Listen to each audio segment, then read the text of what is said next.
something about your history, to read some of the plaques and the pictures on the wall, and to have looked at some of your recent history. I'm very delighted. They give me a list of how the parishes are doing financially as I go around from place to place. And I was delighted to see that you are growing in strength, and your apportionment is up to date. That's always good news for a bishop. And to say that I look forward to getting to know the congregations better in the years to come. Well, Easter is over. The chocolates have all been eaten. Pentecost has come and gone with the renewal of the promise of God's Spirit.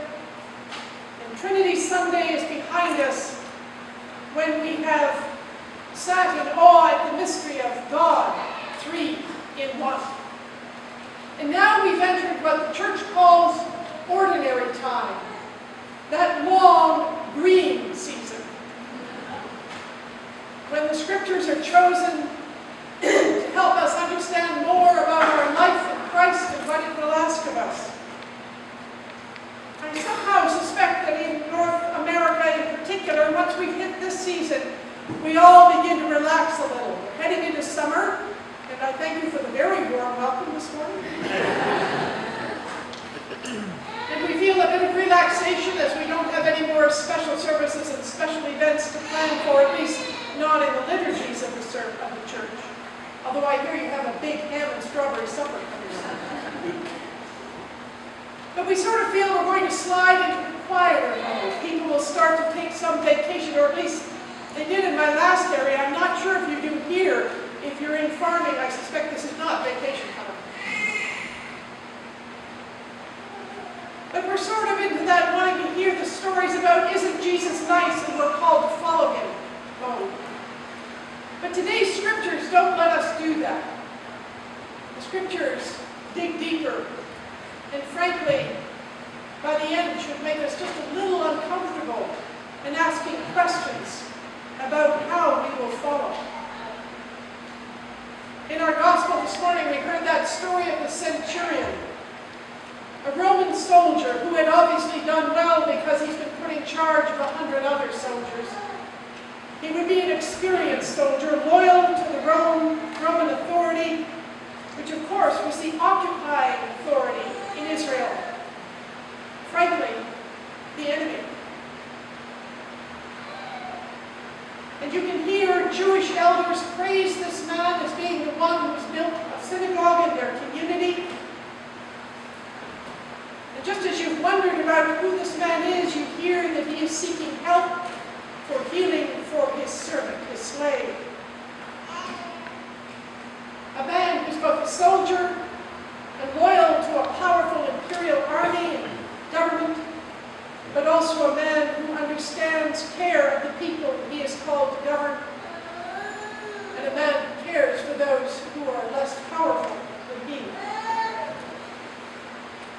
And when Jesus seeks to come to him, the soldier says, no, you don't need to come. I understand authority. Simply say the word. And Jesus is completely surprised. This man has the power, literally the power, to have demanded that Jesus come. He could have dragged him there with other soldiers. But this man says, no, I am not worthy for you. This man somehow has recognized in Jesus a spiritual authority, a much higher authority than he himself had in his community. And Jesus is surprised and shocked. Not even in Israel have I seen such faith. Curiously, that's all we hear. We don't hear Jesus pronounce words of healing, although the slave is healed. And we don't ever hear of the centurion again. Did he become a follower of Jesus? It's not even said. And yet, this was a story that the disciples held on to. This was a story they continued to tell. Because it's a story of an outsider, a Gentile outsider who has insight into Jesus that surprises everyone, even and especially Jesus. And it's a gentle prick at our assumptions about faith and who may respond, not necessarily the likely ones who are like us. I think it was chosen too because St. Paul would later challenge the fledgling church about its relationship to Gentiles, as we see in the reading from Galatians. Now, Paul wrote a lot of letters to different churches around the region that he had traveled to and where he had taught the gospel. And they often start out with a lovely opening phrase, such as this one starts out with. Paul, an apostle, sent neither by human commission, grace to you and peace from God our Father and our Lord Jesus Christ.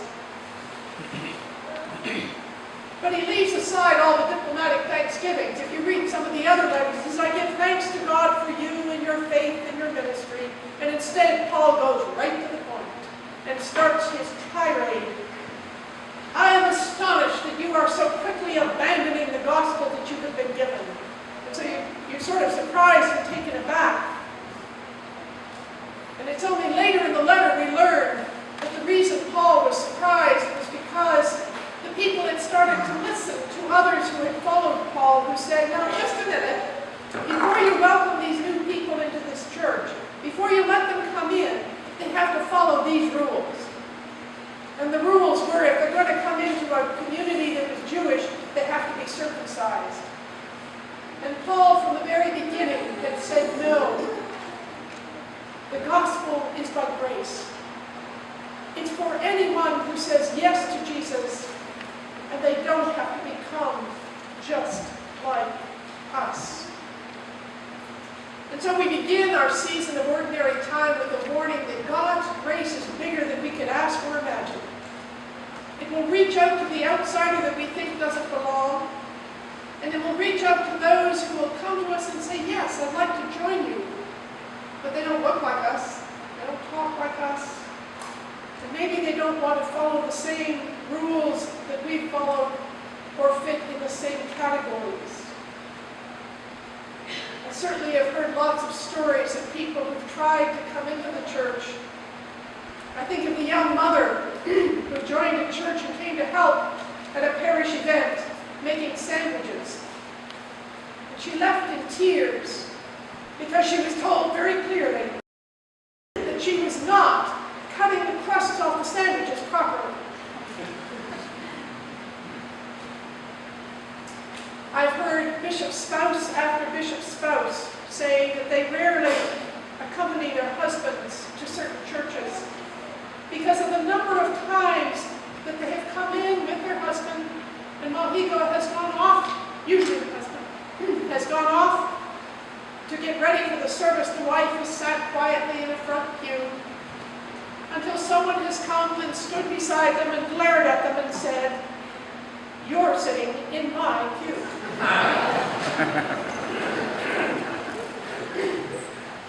There's a cartoon of that on Facebook this morning from the Episcopal Church with a picture of a grumpy cat on the front saying, everyone's welcome in the Episcopal Church, just don't sit in my pew.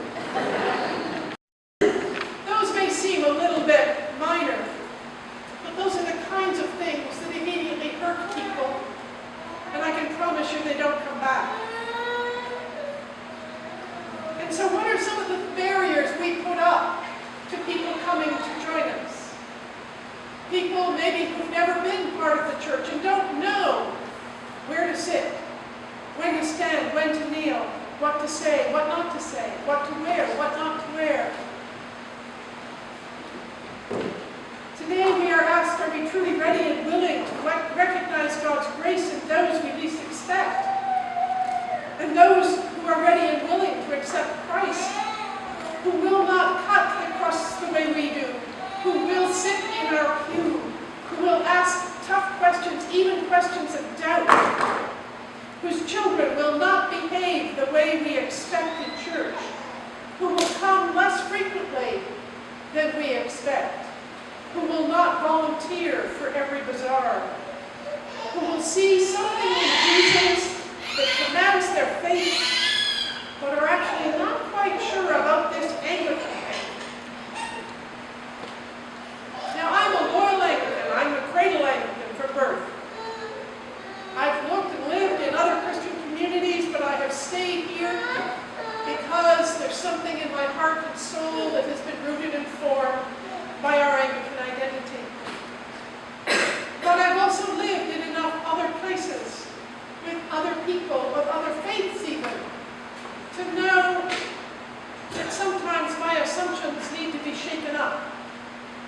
and that I need to ask, what is the most important thing about faith in Jesus Christ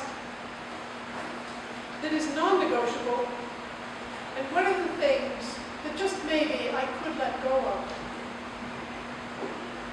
We are in a new time in the church. Many, many people have never been part of a church. They look at the church as being irrelevant.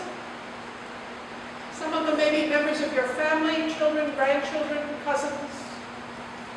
People who've decided that the church is only what they see in the paper, which frankly is our worst side usually. And it will take some doing to invite them to come and share with us in the wonderful and glorious adventure of following Jesus Christ and discovering God's forgiveness, discovering joy in community, discovering the gift of giving that gives back and that creates more and more. We have good news to tell. We just have to find ways to tell it that can be heard. And part of that begins by asking, what are our assumptions that we're not willing to let go of? What are the things we may unconsciously put up as a barrier? That's hard for us Anglicans. We like it the way it is, thank you very much. You know that joke about how many Anglicans does it take to change a light bulb? Change? My grandfather gave that light bulb. The reason we laugh is because we know there's some truth in it. We are in a new time. But we have wonderful things to share, and you have a wonderful thing to share. You've got a wonderful church. You've been working hard. I can tell it's much love. It's well cared for. You're building a new Sunday school room that will be delightful. You've got space. You've made it accessible at least into the worship space, and I know that's a challenge that lies ahead. You've got young children in your midst. Not always the case in every church. You've got families. You've got a commitment. You have something to share about the love of God and Jesus Christ. I hope and pray that the little pinprick of making us uncomfortable about our assumptions today will help us to go out and share that good news and to look beyond the things that don't seem to quite fit with us. And we'll look and expect to find God's grace present in the outsider, the one who's different, and be able to welcome him in. May we have the courage of Christ, the passion of Paul, and the openness of heart of those who've gone before us, that we may do that. Thanks be to God. Amen.